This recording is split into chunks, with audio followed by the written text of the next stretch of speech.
আমি একটু জানতে চাইছি, আপনি তো অনেক বিদেশেও অনেক দেশে ঘুরেছেন, সেই জায়গা থেকে ধরুন আমেরিকাতে বা 190 বছর আমাদের যারা শাসন করে গেল ব্রিটিশরা, তাদের নিজেদের দেশে তাদেরকে যদি আমরা জিজ্ঞাসা করি, যে আমি ব্রিটিশদের কথাই ধরছি, একদম তাদেরকে মাথার উপরে বসিয়ে তাদের মডেল অনুযায়ী তো স্বাধীনতার পরে ভারতের সংবিধানে লেখা হলো না ঠিক কথাই, কিন্তু ঢুকিয়ে দেওয়া হয়েছিল একজন জরুরি অবস্থার সময় জরুরিভাবে সে চেঞ্জটা করে দিলেন, পরিবর্তনটা, ধর্মনিরপেক্ষতা বলে একটা শব্দ ঢুকিয়ে দিলেন। তো আমি সেই কারণে জিজ্ঞাসা করছি, যাদের দ্বারা প্রণোদিত হয়ে বা অনুপ্রাণিত হয়ে আজকের ভাষায় বললে এগুলো করা হলো, ইংল্যান্ডে কোনো মানুষ যদি ক্রিশ্চান হন, ধর্মাবলম্বী হিসেবে বিশ্বাসে, তার কাছে তিনি যদি সেটা বলেন, সেটা কি ধর্মনিরপেক্ষতা থেকে চ্যুতি, বা সেটা কি অসভ্যতা, বা সেটা কি সাম্প্রদায়িকতা? আরবের কোনো দেশে কোনো মানুষ, বিশ্বাসী মানুষ যদি বলেন আমি ইসলাম ধর্মাবলম্বী, ইসলামে বিশ্বাস করি, সেটা কি সাম্প্রদায়িকতা হয়? সেটা কি ধর্মবিশ্বাস, সেটা কি ধর্মনিরপেক্ষতার থেকে চ্যুতি হয়? যদি না হয় এগুলো, তাহলে আপনি দেখেছেন, আপনি অভিজ্ঞতায় বলবেন, তাহলে ভারতে আমি হিন্দু এটা বলা এত ঘৃণ্য এবং এত অসভ্যতা বা এত সাম্প্রদায়িকতা বলে বিবেচিত হতো কেন?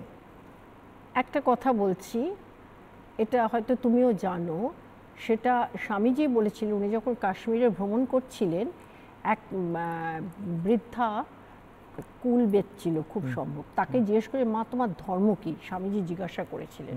উনি বলেছিলেন খোদা কে মেহরবানি সে मैं মুসলমানি হুঁ। তখন স্বামীজি বলেছিলেন, যেভাবে উনি ওর ধর্মটাকে বললেন, আমার হিন্দুরা এভাবে বলে না কেন, তারা বলতে চায় না কেন, তাদের সমস্যাটা কোথায় বলে স্বামীজি পরে দিয়েছিলেন। এখন এই যে ভেতর থেকে বোঝা যে আমি হিন্দু, আমার সনাতনী, আমি একজন সনাতনী, সবথেকে বড় কথা, আমার অনেক দূরে, আমার রুট অনেক গভীরে প্রতীত, এইটা আমরা যতক্ষণ না বুঝতে পারবো ততক্ষণ কিন্তু আমাদের মধ্যে চেঞ্জটা আসবে না।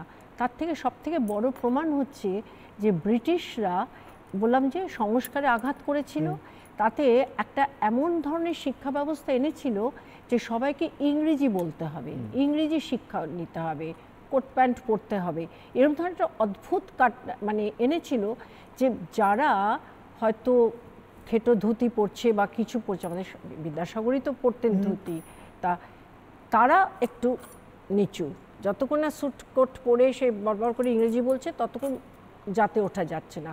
এখন একটা পেপার পাবলিশ করতে গেলে আমি তোমাকে বলছি, বিদেশের জার্নাল থেকে না বললে তাকে অতটা গুরুত্ব দেওয়া হয় না, ইদানিং পাল্টেছে অনেক ব্যাপারটা।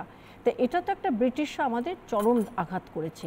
এখন ভেবে দেখো, সেই সময় থেকে যে শিশুরা শিক্ষা গ্রহণ করেছে তা তো ওই শিক্ষাই নিয়েছে। তাহলে রত্নাদি, এখান থেকে আমার একটা প্রশ্ন, শুধু ওই শিশুদের কথা না, আমি একটু আজকের বুড়ো শিশুদের কথায় আসি। তাহলে এটা কি ধরে নিতে পারি যে আজকে ভারতে যদি বিদ্যাসাগর ধুতি পরে কলেজ যেতেন, বাঘাযতীন ধুতি পরে অস্ত্র ধরতেন, বা মাস্টারদা সূর্য সেন যদি ধুতি পরে অস্ত্রাগার লুণ্ঠন করতে যেতেন, আই এম ভেরি সরি, আমি না বললে পারছি না, কিন্তু এই ভাষায় সোশ্যাল মিডিয়া তো লেখা হয় কি না তাই জিজ্ঞাসা করছি, এবং খুব ভদ্রবেশে ভদ্রসভ্যভাবে এখানে ডিবেট করে যান, কিন্তু বেরিয়েই ফেসবুকে লেখেন, এমন অনেক রাজনৈতিক দলের নেতাকর্মীদের কথাও বলছি, তাই জন্য শব্দটা ধার করে বলছি, তাদেরকে কি কোট আনকোট চাড্ডি বলে ডাকা হতো মনে হয় আপনার?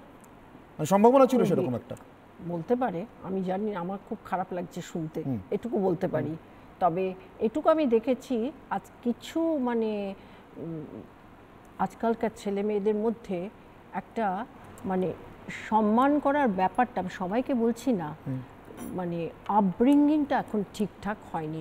বিগত বেশ কিছুদিন ধরে আপব্রিঙ্গিংটা ঠিকঠাক হচ্ছে না, কিন্তু এর মধ্যে একটা শ্রেণী তো আপব্রিঙ্গিং হচ্ছে, তারা তো ঠিক পথে যাচ্ছে।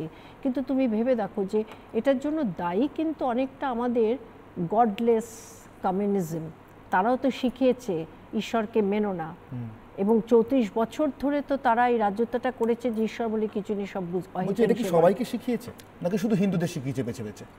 আমার এটাই একটা প্রশ্ন, যে সবার টার্গেট হিন্দু কেন? পৃথিবীতে 56টা কান্ট্রি ইসলাম কান্ট্রি, বাকি খ্রিস্টান, 2-4টে বুদ্ধিস্ট, একটি মাত্র কান্ট্রি হিন্দু, সে তার উপর কেন এত নজর সবার? তার মানে এটাই সব থেকে রিচ, একেই ভাঙতে পারলে রাজ্য জয় হবে।